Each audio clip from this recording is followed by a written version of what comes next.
What's going on, Spurs family? Welcome to my Power 5 player rankings of the month. We will be doing this every month, and it's no carryover, so the players on the Power 5 for this month might not be on the Power 5 next month if they underperform or not on the court. This is based off impact, how often you're playing, and, consistency.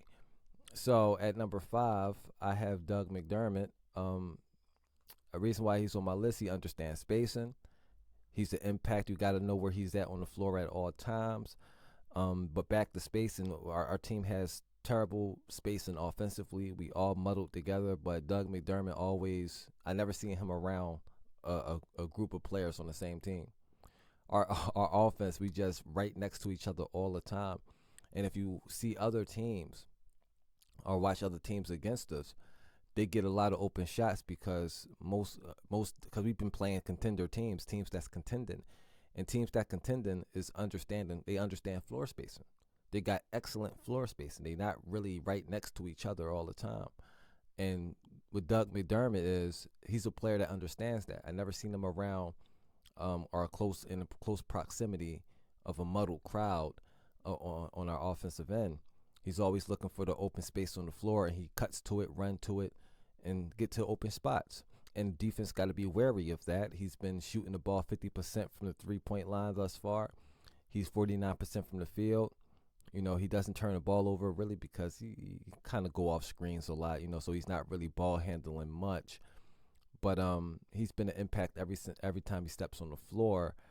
And a minus 4.9 plus minus is this whole team got negative plus minus because we've been getting rocked most of the games. We've been getting, ran off the floor. So it's not really a lot of pluses here. But he does impact us when he comes on the floor. So going to number 4, I have Victor Wembanyama. Now he's been impacting us offensively.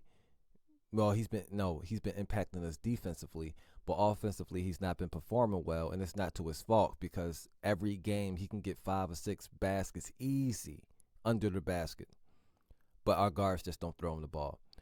He'd be wide open. I don't know how you can miss a person that big wide open, to be quite honest. How can you miss it? But that shows the lack of guard play that we have. We have a whole bunch of players who, first of all, Sohan is not a point guard. I don't know how long Popovich is going to go with this experiment, but it's just not working. And I'm gonna touch on that later. I'm gonna touch on that, after I do my Power 5. But so we have nobody throwing him the throwing him the ball while he's under the basket wide open. He can get 5 or 6 easy baskets a game, and that would literally make him so much better. He'll get more in rhythm, seeing the basket go and getting that, it kind of helps your confidence. But when you're shooting tough shots every time, he shoots all these tough shots. He shouldn't be shooting tough shots being that big. We need to, get him closer to the basket. Do a little bit more mid post. Do a little bit of low post. And another thing is he gets pushed out way too easily. He need to be a little bit stronger down there. I understand that he got a wiry frame, but so does Chet Holmgren. Chet Holmgren don't get really pushed out like that. We need to have him with his foot in the paint. Run some plays to get his foot in the paint a little bit more. So he can get a little bit of rhythm. And then he can start, playing outside, getting his 3-point shots and doing all that. We got to start inside out with him. And I think we doing him a bad disservice. I think if we play him differently and actually coach him, where Popovich is sitting here saying, "Oh, we just gonna learn how he plays throughout the year." Where was the scouting team? Y'all should know how he plays. Y'all should know how comfortable he is. Like, where was the scouting team? Was y'all scouting him at all? Coach him. Because by not coaching him, it's making him look bad offensively. 43% from the field, 27% from the three-point line.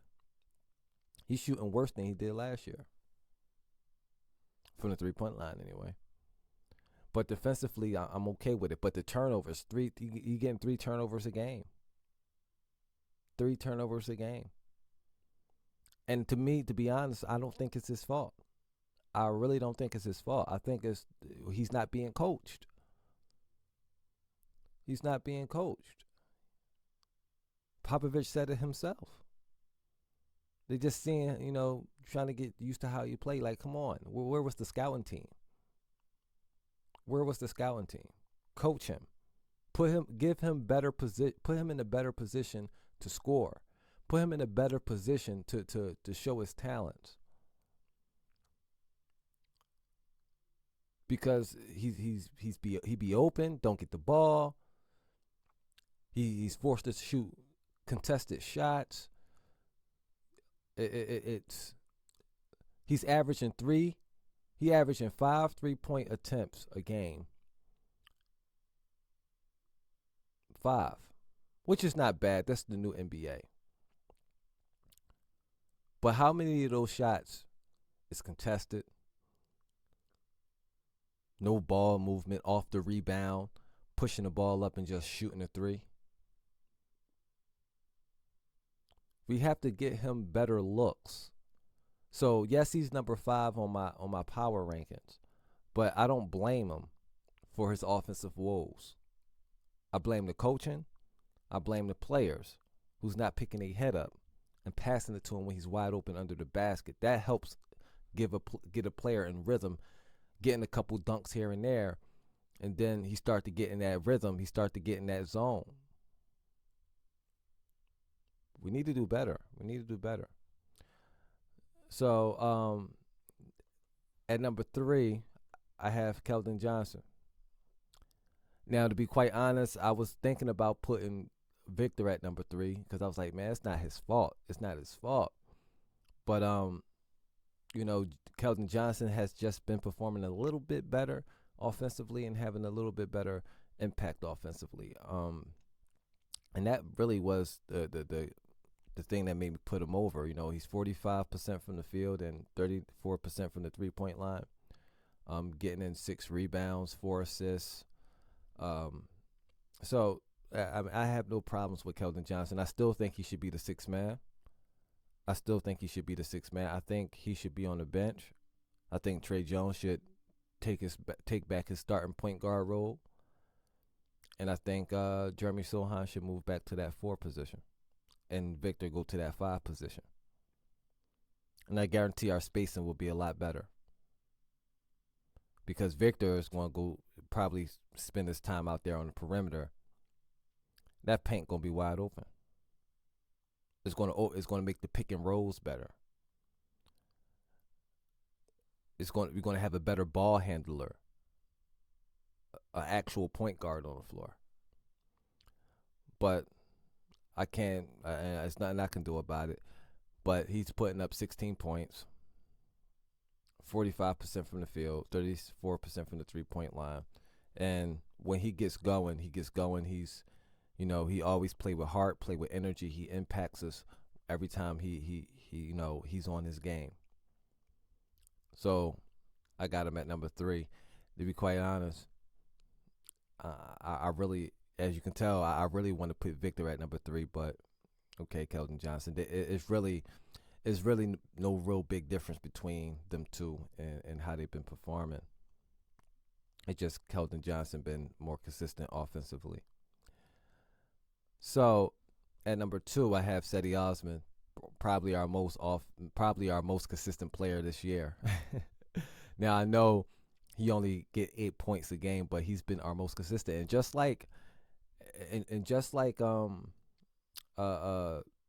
McDermott, he understands spacing. He understands what to do with the ball when he has it. That shows when you only got 0.5 turnovers and you playing 19 minutes. He barely turns the ball over, and he do a little bit more ball handling than Doug McDermott. So that is impressive. He's 50% from the field, 44% from the 3-point line. He's been our most consistent player. Nobody's been more consistent than Cedi Osman. Getting 8 points in 19 minutes. That's no small feat. That is no small feat. So I have him at number 2. I love Cedi Osman. To be quite honest, he surprised me. He surprised me. I didn't know he was this good of a player. I really didn't know he was this good of a player down there in Cleveland. I think we got a steal here. I think we got a steal with this trade for sure. And I hope he stay with us for the long haul because I love his game. I really love his game. At number 1, you know who it is, man. Now he started off the year. He started off the year pretty bad.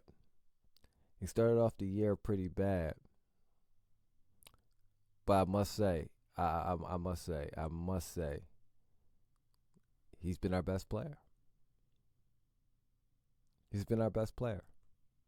Now he's shooting a 3-point shot in the beginning of the year. His 3-point shot was pretty off in the beginning of the year, but he started to find his rhythm of late. So he's shooting 30% from the field, from the 3-point line. But you know, he had to find his rhythm in the early stages of the season. He wasn't shooting well, but he started to find his rhythm.